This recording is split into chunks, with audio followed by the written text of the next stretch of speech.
사랑하는 형제자매 여러분, 오늘 여러분의 삶에 하나님의 평강과 은혜가 가득하기를 기도합니다. 우리가 함께 나눌 이 말씀이 여러분의 마음에 깊은 울림을 주고 영혼에 새로운 힘을 불어넣는 귀한 시간이 되기를 소망합니다. 만약 오늘 이 이야기가 당신의 마음에 와닿는다면 이 영상을 공유하고 채널을 구독함으로써 더 많은 이들에게 하나님의 은혜로운 소식을 전하는 일에 동참해 주시길 부탁드립니다. 여러분의 작은 행동 하나하나가 누군가에게는 큰 위로와 희망이 될 수 있습니다. 주님의 이름으로 여러분을 축복합니다. 오늘은 로마서 9장의 마지막 부분 30절부터 33절까지의 말씀을 통해 우리 신앙의 핵심인 복음의 참된 의미를 함께 탐구해 보고자 합니다. 사도 바울은 이 짧은 단락에서 마치 두 명의 죄인, 즉 두 부류의 인간에 대한 이야기를 들려줍니다. 그리고 이야기는 오늘날을 살아가는 우리에게도 너무나 중요한 질문을 던지고 있습니다. 로마서 9장 30절은 이렇게 시작합니다. 그런즉 우리가 무슨 말을 하리요? 의를 따르지 아니한 이방인들이 의를 얻었으니 곧 믿음에서 나뉘요. 여기서 이방인들은 본래 하나님의 율법이나 의로움에 대해 전혀 관심이 없던 사람들입니다. 그들은 스스로의 노력으로 무언가를 성취하려 애쓰지 않았습니다. 그런데 놀랍게도 그들이 즉 하나님 앞에서 올바르다고 인정받는 상태에 이르게 되었다고 말합니다. 어떻게 그럴 수 있었을까요? 성경은 명확히 답합니다. 바로 믿음을 통해서였습니다. 반면 31절은 이렇게 말합니다. 위의 법을 따라간 이스라엘은 율법에 이르지 못하였으니 이스라엘 백성은 하나님의 선택받은 민족으로서 누구보다 열심히 율법을 지키며 하나님의 의에 도달하려고 노력했습니다. 어쩌면 오늘날 한국 사회에서 우리가 좋은 대학, 좋은 직장을 위해 치열하게 스펙을 쌓고 성공을 향해 달려가는 모습과도 비슷할지 모릅니다. 그들은 자신의 행위와 노력을 통해 하나님께 인정받고자 하는 경주를 멈추지 않았습니다. 하지만 바울은 단호하게 선언합니다. 그들은 결코 율법이 약속하는 의에 이르지 못했다고 말입니다. 왜 이런 역설적인 결과가 나타난 것일까요? 한쪽은 전혀 노력하지 않았는데 의를 얻고 다른 한쪽은 평생을 바쳐 노력했는데 실패했습니다. 32절이 그 이유를 설명합니다. 어찌하여 그러하냐 이는 그들이 믿음을 의지하지 않고 행위를 의지함이라 부딪힐 돌에 부딪혔느니라. 문제의 핵심은 방법에 있었습니다. 이스라엘은 행위라는 잘못된 길을 택했습니다. 율법을 지키고 선한 일을 하고 종교적 의무를 다하는 자신의 노력을 통해 구원을 얻을 수 있다고 믿었던 것입니다. 그러나 그것은 마치 맨손으로 하늘에 닿으려는 시도와 같았습니다. 결국 그들은 부딪힐 돌에 걸려 넘어지고 말았습니다. 이 지점에서 우리는 오늘날 수많은 사람이 복음에 대해 가지고 있는 거대한 오해들을 마주하게 됩니다. 진정한 복음이 무엇인지 알기 위해서는 먼저 복음이 무엇이 아닌지를 명확히 해야 합니다. 첫째, 복음은 단순히 우리가 구원받는 방법을 설명하는 공식이나 계획이 아닙니다. 많은 기독교인이 복음이 무엇이냐고 물으면 죄를 인정하고 예수님을 믿고 구세주로 고백하는 것과 같은 구원의 단계를 설명하곤 합니다. 물론 그것이 틀린 말은 아니지만 복음의 전부가 아닙니다. 마치 알파벳을 배우는 것이 영문학의 전부는 아닌 것처럼 말입니다. 복음은 우리가 구원받을 때만 필요한 일회성 메시지가 아닙니다.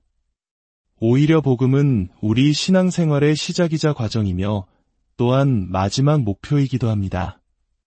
신학자 팀 켈러는 이렇게 말했습니다. 복음은 진리의 계단에서 첫 번째 계단이 아니라 진리의 바퀴에서 중심축과 같다. 우리는 복음을 뛰어넘어 더 높은 단계로 나아가는 것이 아니라 복음 안에서 더 깊어지고 넓어지는 것입니다. 믿지 않는 사람에게만 복음이 필요한 것이 아닙니다. 이미 믿는 우리에게도 매일 매 순간 복음이 필요합니다. 복음보다 더 위대한 것은 존재하지 않습니다. 둘째, 복음은 하나님을 사랑하고 이웃을 사랑하라는 두 가지 큰 계명으로 요약될 수 없습니다. 오늘날 많은 교회와 공동체에서 하나님 사랑, 이웃 사랑이라는 표어를 마치 복음의 핵심인 것처럼 사용합니다. 물론 이 계명은 예수님께서 모든 율법과 선지자의 가르침이 매달려 있다고 하실 만큼 중요합니다. 하지만 역설적이게도 이것은 복음이 아니라 율법의 요약입니다. 즉, 우리가 지켜야 할 의무를 말하는 것이지 우리가 어떻게 구원받는지를 설명하는 기쁜 소식이 아닙니다. 바울은 로마서에서 사랑이 율법의 완성이라고 말했습니다. 이는 복음이 우리 삶에 들어올 때 나타나는 결과이지 복음 그 자체를 대체할 수는 없다는 의미입니다. 하나님 사랑, 이웃 사랑을 복음이라고 착각하는 순간 우리는 은혜의 길에서 벗어나 다시 행위를 통해 스스로를 증명하려는 율법의 길로 되돌아가게 되는 위험에 빠집니다. 셋째, 복음은 예수님의 도덕적 가르침 그 자체가 아닙니다. 어떤 이들은 예수님의 산상수훈과 같은 윤리적, 도덕적 가르침이 바로 복음이라고 생각합니다. 그러나 이것 역시 심각한 오해입니다. 만약 예수님께서 단지 우리에게 더 높은 수준의 도덕적 율법을 주기 위해 오셨다면 그것은 구약의 율법이 불완전했다는 말이 되고 맙니다. 우리의 문제가 율법이 부족해서가 아니라 율법을 지킬 능력이 없는 우리 자신에게 있다는 사실을 간과하는 것입니다. 예수님께서 단지 더 나은 삶의 방식을 가르쳐주기 위해 오셨다면 그분의 십자가 죽음과 부활은 설명될 수 없습니다. 복음은 우리에게 또 다른 짐을 지우는 것이 아니라 우리의 모든 짐을 대신 져주신 사건에 대한 소식입니다. 그렇다면 진정한 복음이란 무엇일까요? 사도 바울은 로마서 9장 33절에서 이사야서의 말씀을 인용하며 그 답의 실마리를 제공합니다. 기록된 바 보라 내가 걸림돌과 거치는 바위를 시온에 두노니 그를 믿는 자는 부끄러움을 당하지 아니하리라 함과 같으니라. 이 한 구절 안에 복음의 핵심 요소들이 놀랍도록 담겨 있습니다. 첫째, 복음은 뉴스입니다. 보라, 이 말은 선포이자 선언입니다. 주목하라, 들어보라는 외침입니다. 복음을 뜻하는 헬라어 유앙겔리온 역시 기쁜 소식, 발표를 의미합니다. 복음은 우리가 살아내야 할 교훈이나 철학이 아닙니다. 그것은 이미 일어난 역사적 사건에 대한 뉴스입니다. 우리는 복음을 사는 것이 아니라 복음의 소식을 듣고 믿으며 그 복음의 비단에서 살아가는 것입니다. 어떤 이들은 말로만 전도하지 말고 삶으로 복음을 보여주라고 말하지만 이는 복음의 본질을 오해한 것입니다. 뉴스는 반드시 말이나 글로 전달되어야 합니다. 복음은 예수 그리스도 안에서 하나님께서 우리를 위해 행하신 일에 대한 소식이기 때문입니다. 둘째, 복음은 하나님 중심적입니다. 내가 시온에 둔다. 복음 이야기의 주체는 나나 우리가 아니라 바로 하나님이십니다. 많은 현대의 복음 메시지는 하나님은 당신을 사랑하시며 당신을 위한 놀라운 계획을 갖고 계십니다. 와 같이 인간 중심적으로 시작합니다. 하지만 진정한 복음의 시작은 인간이 얼마나 소중한 존재인지가 아니라 하나님이 얼마나 거룩하고 주권적인 분이신지에 대한 선포입니다. 복음은 창조, 타락, 구속, 그리고 완성이라는 거대한 하나님의 이야기입니다. 이 이야기 속에서 인간은 주인공이 아니라 오히려 문제를 일으킨 존재이며 하나님의 은혜가 절실히 필요한 대상입니다. 복음은 당신에 대한 이야기가 아니라 당신을 구원하시는 하나님에 대한 이야기입니다. 셋째, 복음은 그리스도 중심적입니다. 하나님께서 시온에 두신 것은 바로 걸림돌과 거치는 바위입니다. 신약 성경 전체는 이 돌이 바로 예수 그리스도를 가리킨다고 증언합니다. 예수님이 걸림돌이 되실까요? 그분은 인간의 모든 기대를 뒤엎기 때문입니다. 인간은 자신의 노력, 지혜, 선행으로 구원받기를 원하지만 복음은 오직 십자가에 못 박히신 그리스도를 통해서만 구원이 가능하다고 선포합니다.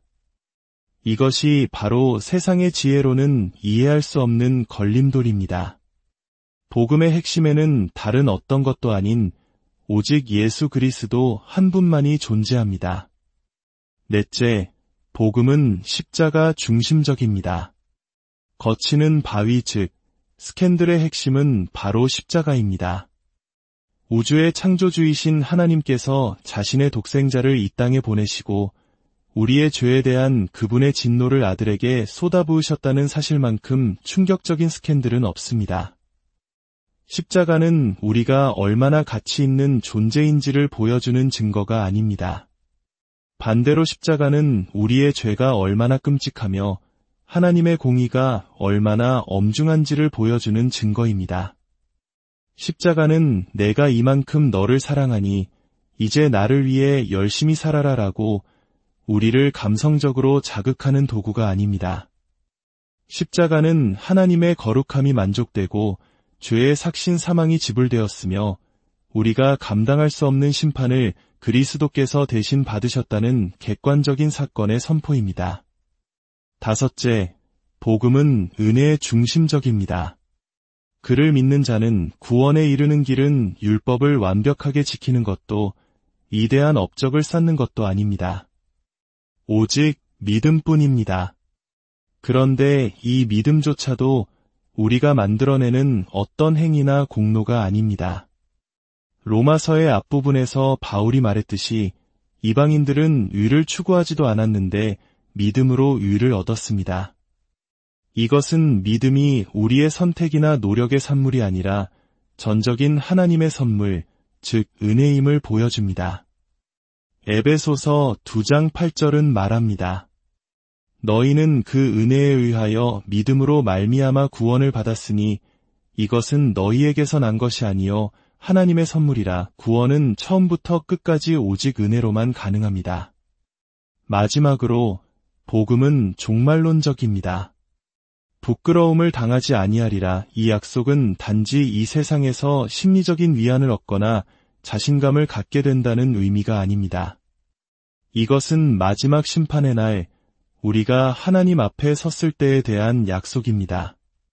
그날에 우리는 우리의 행위나 공로 때문이 아니라 오직 그리스도를 믿는 믿음 때문에 그분이 이루신 완전한 의를 더씹어 결코 정죄받거나 부끄러움을 당하지 않을 것이라는 궁극적인 소망을 담고 있습니다. 복음은 우리에게 이 땅에서의 삶뿐만 아니라 영원한 미래에 대한 확실한 보증을 줍니다. 사랑하는 여러분, 이스라엘은 자신의 행위를 의지하다 걸림돌에 넘어졌습니다. 그러나 이방인들은 자신의 무력함을 인정하고 오직 믿음으로 그리스도라는 반석 위에 섰습니다. 이것이 바로 복음입니다.